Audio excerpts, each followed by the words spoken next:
Hello दोस्तों, स्वागत है आप सभी का हमारे यूट्यूब चैनल पर। आज हम पढ़ेंगे वायुदाब। क्या होता है वायुदाब?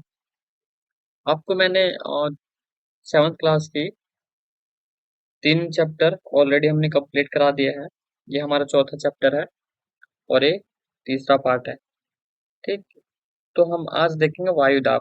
वायुदाब का अर्थ होता है वायु का हमारे शरीर पर दबाव डालना।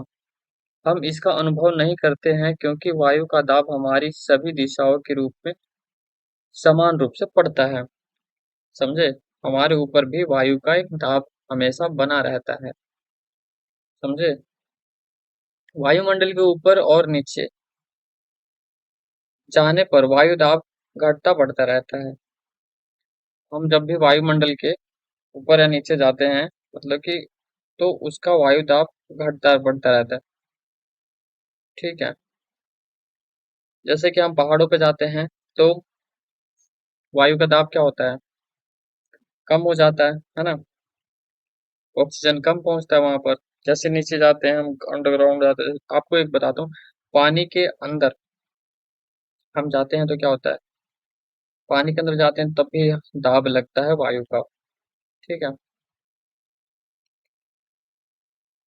ऊंचाई पर वायु दाब कम हो जाती है, जिससे जिससे वहां वायु पतली हो जाती है। ठीक है?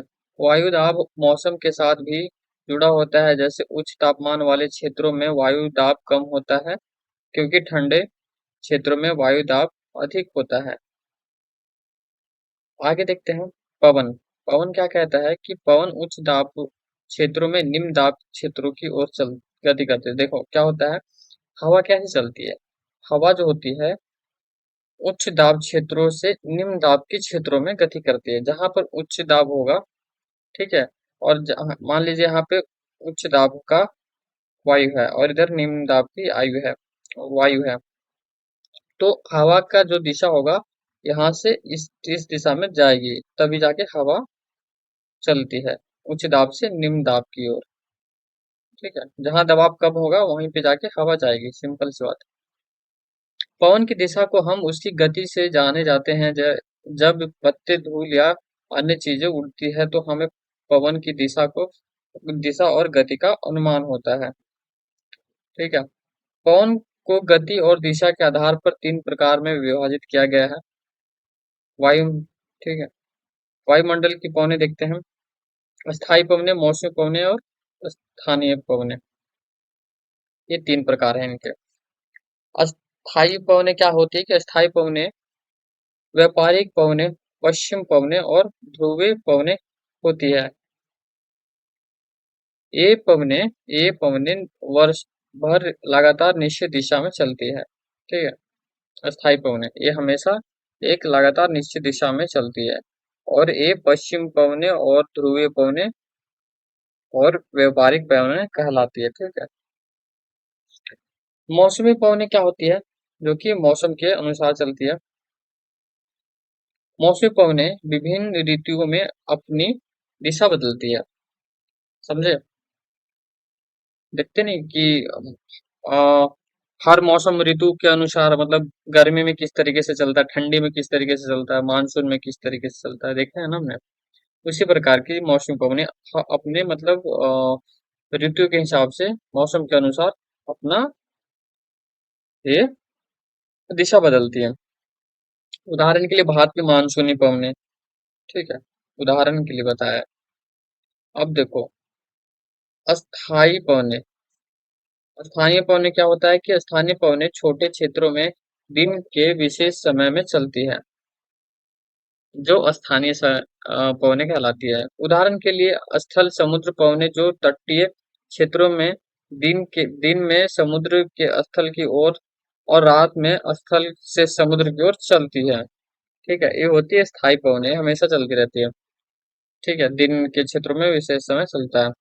गर्म और ठंडी स्थानीय पवनें भी होती है, जैसे कि लू। ठीक? प्रमुख वायुदाब पेटियां। एक,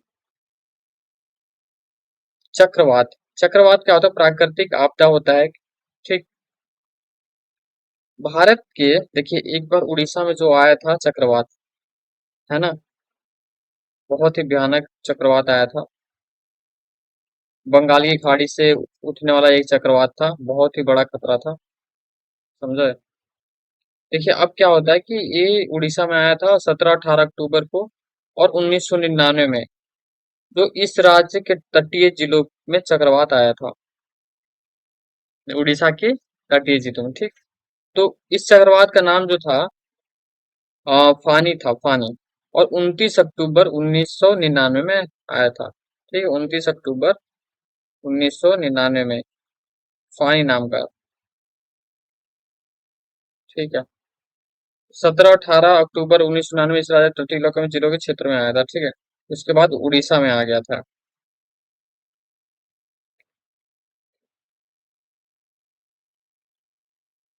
यह चक्रवात महाचक्रवात था, जिसे तेज हवाएं 260 किलोमीटर प्रति घंटा की रफ्तार से चल रही थी, ठीक।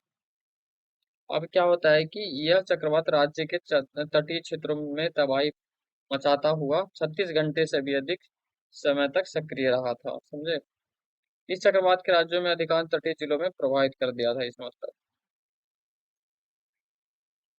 जिससे क्या हुआ कि भारी तबाही हुई थी, और बिजली आपूर्ति एवं टेलीविजन, ठीक है, टेलीफोन और अन्य लाइनें, मतलब बहुत ही ज्यादा नुकसान हुआ, जैसे बड़ी संख्या में घर और अन्य संरचनाएं का नष्ट हुआ था। चक्रवात द्वारा विनाश क्या क्या हुआ। चक्रवात की ताकतें और गति के कारण भारी बारिश होती है, जिससे बाढ़ की स्थिति उत्पन्न होती है। यह चक्रवात उड़ीसा की प्रमुख नदियों में बाढ़ ला सकता है। इससे प्रभाव, ठीक है, इसके प्रभाव से पेड़ और भवन गिर जाते हैं, जैसे जन का भारी नुकसान होता है, ठीक है। जन और धन का इससे बहुत ही ज्यादा भारी नुकसान होता है। आर्द्रता क्या होती है, देखो। आदत आर्द्रता जब जल पृथ्वी एवं विभिन्न जलाशयों में वाष्पित होता है, ठीक। आर्द्रता क्या होता है कि जब जल पृथ्वी एवं विभिन्न जलाशयों से वाष्पित होता है तो जलाशय बन जाता है। वाष्प में किसी भी समय जलवाष्प की मात्रा को आर्द्रता कहते हैं। यदि वायु में जलवाष्प की मात्रा अत्यधिक होती है तो उसे हम अधिक आर्द्र कहते हैं, ठीक है। तो क्या होता है कि कभी आपने देखा हो कि हाँ, इसमें मतलब कपड़े बहुत ही कम मतलब देरी से सूखते हैं, ठीक है। क्या होता है कि देखिए वायु में जो नमी होती है, ठीक है, वो ज्यादा हो जाती है, उसकी मात्रा ज्यादा हो जाती है, समझे। तो उसके कारण वो हमें अजीब सा चिपचिपा सा लगता है पूरा दिन। ना कि सूखा ना ही ठंडा, मतलब बहुत ही ज्यादा उमस सा लगता है। तो उसी को बोलते हैं आर्द्रता, वायु में आर्द्रता, ठीक है। जल की मात्रा ज्यादा हो जाती है वायु में। देखिए अब क्या होता है कि वायु जब गर्म होती है तो इसकी जल वाष्प धारण करने की क्षमता बढ़ जाती है, ठीक है। जब जो गर्म होती है ना वायु, तो उसमें जल ज्यादा अब्जॉर्ब होता है, ठीक। उसमें जो जल धारण करने की क्षमता होती है वो बढ़ जाती है, और इस प्रकार यह अधिक आर्द्र हो जाती है। आर्द्र के दिनों में कपड़े सूखने में काफी समय लगते हैं, और यह असहज महसूस करते हैं, ठीक है। जब जल वाष्प ऊपर उठता है तो यह ठंडा होने लगता है, और ठंडा होकर जल की बूंदें बनता है, जो बादल बनते हैं, ठीक है। यह बादल जब जल की बूंदें इतनी भारी हो जाती है कि वायु में तैर न सके, तब वे वर्षा के रूप में नीचे आ जाती है, ठीक है। क्या होता है कि बादल कैसे बनते हैं कि जब देखो, ये बादल जब जल की बूंदें इतनी भारी हो जाती है, मतलब जल की बूंदें जो होते हैं बहुत ज्यादा भारी हो जाती है, तो क्या होता है कि वायु में तैर तैर जब वो तैर नहीं पाती तो क्या होता है, तब वे वर्षा के रूप में नीचे आ जाती है। वर्षा के प्रकार क्या होता है। वर्षा पृथ्वी पर जल के रूप में, ठीक है, जल के रूप में गिरने वाला अभ्रजल वर्षा कहलाता है। अभ्रजल वर्षा कहलाता है। वर्षा से ही पौधे और संपूर्ण जीवन को सहायता मिलती है।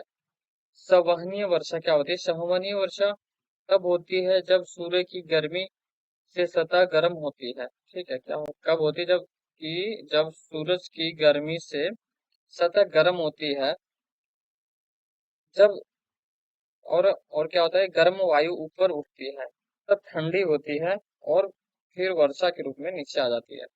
तो क्या होता है कि जब सतह जब गर्म हो जाती है, ठीक है, उसके बाद क्या होती है कि गर्म वायु ऊपर उठती है, जो गर्म जो वायु होती है ऊपर उठती है, उसके बाद ठंडी होती है, वहां पर जाके बादलों में जाके ठंडी होने लगती है, उसके बाद वर्षा के रूप में नीचे आ जाती है।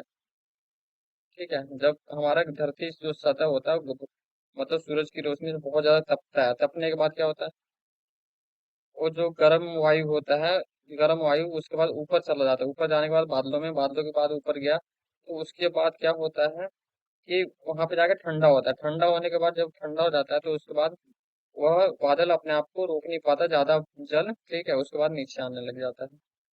तो असहनीय वर्षा इसे कहते हैं। यह वर्षा सामान्यतः उष्णकटिबंधीय क्षेत्रों में होता है। ठीक है। पर्वतीय वर्षा, जो कि पर्वत में ज्यादातर होते रहते हैं, पहाड़ों इलाकों में।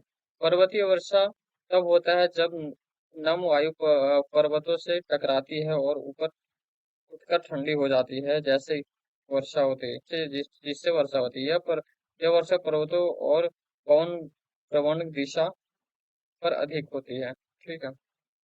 चक्रवातीय वर्षा, जो कि चक्रवाती वर्षा तब होती है जब ठंडी और गर्म वायु एक दूसरे से मिलती है। ठीक, तब चक्रवाती वर्षा होती है।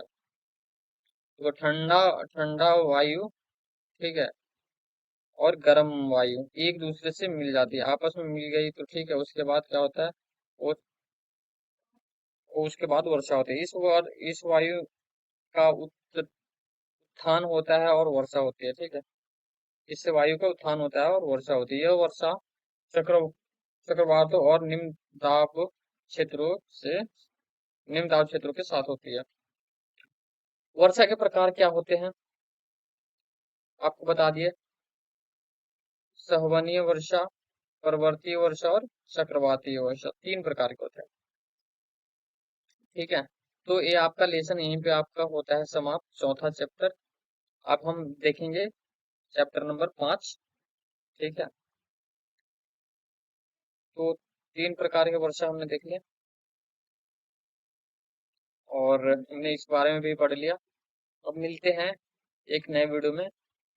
आपको वीडियो अच्छा लगा हो तो वीडियो को लाइक और शेयर जरूर करें और कमेंट करके अपनी राय जरूर दें। आपका बहुत बहुत धन्यवाद।